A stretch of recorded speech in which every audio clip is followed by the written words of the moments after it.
As I stepped into the garage with my friends, I pulled out my bottle of Vex. By the end of that bottle, the room got lighter. I felt like I belonged. My fears and insecurities washed away. I knew in that moment I wanted to stay in this feeling. I looked over at my friend and asked him to pass me another bottle. 10 years later, I went to my family's annual Christmas party. As I opened my first beer, my mom gave me a look of concern and said, "Luke, please take it easy tonight. No trouble." I immediately felt those fears and insecurities rising up in me again. I started to drink excessively to chase that feeling in the garage. 2 hours and 7 drinks later, I started to argue with my family. All I could remember was yelling and chaos that eventually turned into fistfights. People were yelling at me, "Luke, get out. You're crazy. You're drunk. Look what you did. Get away from us." The next morning, my sister called. "Luke, I am disgusted with you and your behavior. You need help. I don't think I can have you around the kids until you get help." I hung up on her. I was so angry. I drank for the rest of the evening and also did some drugs. 4 years later, I am in the cold jail cell feeling terrified.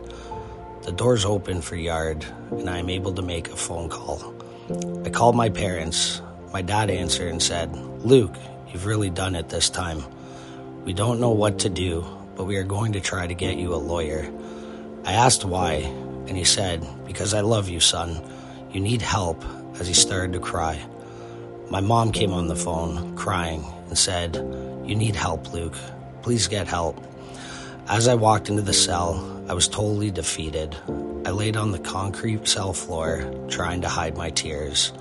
And for the first time, I felt I had nobody to blame but myself. And in that moment, I decided I was going to get help. 2 months later, I walked into the doors of a rehab facility. I was so scared, but hopeful. I remember the intake manager saying, "You have a choice right now, Luke. Take this seriously to help change your life, or not take it seriously and stay in the vicious cycle of chaos and addiction." In that moment, I made a choice. I would work on myself, my trauma. I would focus on my recovery, make amends with my past.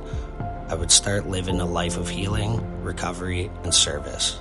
I started to get comfortable with myself and learning how to love myself. 4 years later, I was chatting with my mom and dad in their backyard. My nephew blasted through the front door, came running up to me. "Uncle Luke, I have something for you." Reading that card, I felt so much joy and disbelief. Slowly, I realized how much I had impacted him. He had never seen me as an alcoholic, and he never would. Yesterday, I was facilitating a youth recovery meeting on Zoom. An individual shared her story of her current family situation. It was such a heavy weight on her. I told her how I wasn't able to be around my nieces and nephews at one point in my life. Then, I pulled a photo off the wall of me at my nephew's christening. Now I had a godson. I could tell she was blown away. "Thank you for sharing that. It gives me hope," she said. In that moment, I felt on purpose, and I have found my calling. I want to be the lighthouse for the lost boats struggling in the ocean, like someone was the lighthouse for me when I was struggling to find my way.